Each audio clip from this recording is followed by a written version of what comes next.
श्री स्वामी समर्थ. आज आपण देवघरात पाळावयाचे काही नियम आहेत. तर ते नियम कोणते ते आज आपण पाहणार आहोत. देवघरात भिंतीला किंवा आपण जे काही लाकडी पाट वापरतो त्यांना लाल रंग किंवा केशरी रंग असावा. देवघर नेहमी स्वच्छ आणि प्रसन्न ठेवायचे आहे. देवघरात धूळ साचता कामा नये. तसेच आपल्या देवघरात कोणत्याही देवांची एकापेक्षा जास्त मूर्ती किंवा फोटो ठेवू नये. आपल्या घरातील देवघरात उजव्या सोंडेचा गणपती ठेवू नये, कारण उजव्या सोंडेच्या गणपतीचे शास्त्र खूप कठीण असते आणि त्यांची पूजाही खूप कठीण असते.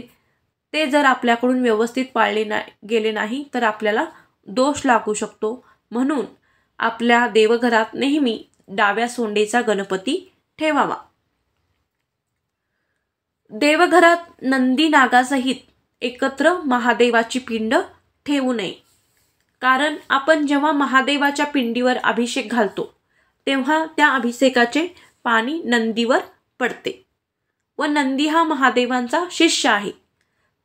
ते पाणी नंदीवर पडल्यामुळे त्यांचा कोप होतो आणि त्यामुळे आपल्यावर संकटे उद्भवू शकतात.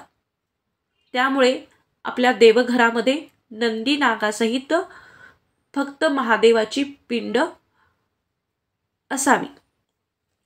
आपल्याला आपली कुलदैवता आणि कुलदैवत माहीत असणे गरजेचे आहे. जर माहीत नसतील तर आपल्याला विविध संकटांना तोंड द्यावे लागतात. आपल्या देवघरात आपल्या कुलदैवतांचा एक फोटो किंवा एक मूर्ती असणे आवश्यक आहे. भंगलेल्या किंवा तुटलेल्या किंवा मोडलेल्या मूर्ती किंवा देवांचे फोटो देवघरात व पूजेमध्ये ठेवू नये. तत्काळ ते विसर्जन करावे. देवांच्या मूर्तींची तोंडे किंवा फोटोंची तोंडे दक्षिणेकडे करून ठेवायची नसतात. आपण देवाला जी फुले वाहतो म्हणजेच ते जे निर्माल्य बनते ते पुन्हा वापरात आणायचे नसते. ते वाहत्या पाण्यामध्ये म्हणजेच नदीत प्रवाहित करायचे असते. देवघरातील शाळीग्रामावर अक्षता वाहायच्या नसतात. ओले कपडे घालून म्हणजेच ओल्या वस्त्रांनी पूजा करू नये. देवांना एका हाताने कधीच नमस्कार करायचा नसतो. आपण देवघरात जी समई लावतो व निरंजन लावतो त्यात तेल आणि तूप एकत्र घालू नये. तेलाचा दिवा वेगळा आणि तुपाचा दिवा वेगळा लावावा. समईच्या ज्योतीवर निरांजन किंवा दुसरा कोणताही दिवा पेटवायचा नाही. समईमध्ये 3 वाती लावायच्या नसतात. एक तर 3 वाती लावायच्या किंवा एकच वात लावली तरी चालते. देवांना नमस्कार करताना आपल्या डोक्यातील टोपी काढून नमस्कार करावा. देवापुढे नतमस्तक व्हायचे असते, पण त्यांना शरण गेलेलो असतो. आपण देवघरात किंवा मंदिरात जी स्तोत्रे किंवा मंत्र म्हणतो ती मोठ्या आवाजात म्हणायची, परंतु जप करताना देवांचे नामस्मरण करत असतो म्हणून ते शांततेत केलेले कधीही चांगलेच असते.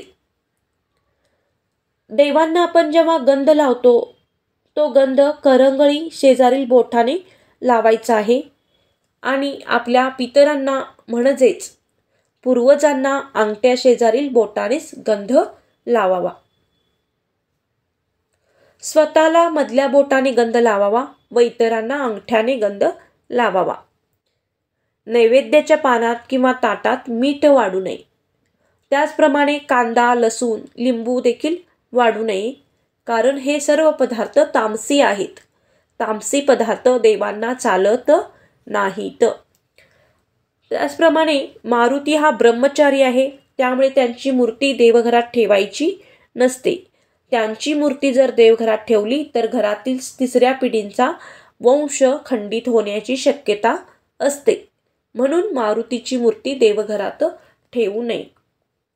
कोणी भेट म्हणून दिलेले देव किंवा देवांचे फोटो, सापडलेले देव तसेच बुडीत घराण्यातून आलेले देव आपल्या देवघरामध्ये ठेवू नयेत. कारण आपण ज्या देवांची जी काही सेवा करतो किंवा पूजा करतो ती आपल्याला लागू पडत नाही. ती सर्व सेवा ज्यांचे देव आहेत त्यांनाच लागू पडतात. अशा प्रकारे यावरील नियमांचे पालन करून आपल्या देवघरामध्ये पूजा स्तोत्र करणे आवश्यक आहे. श्री स्वामी समर्थ.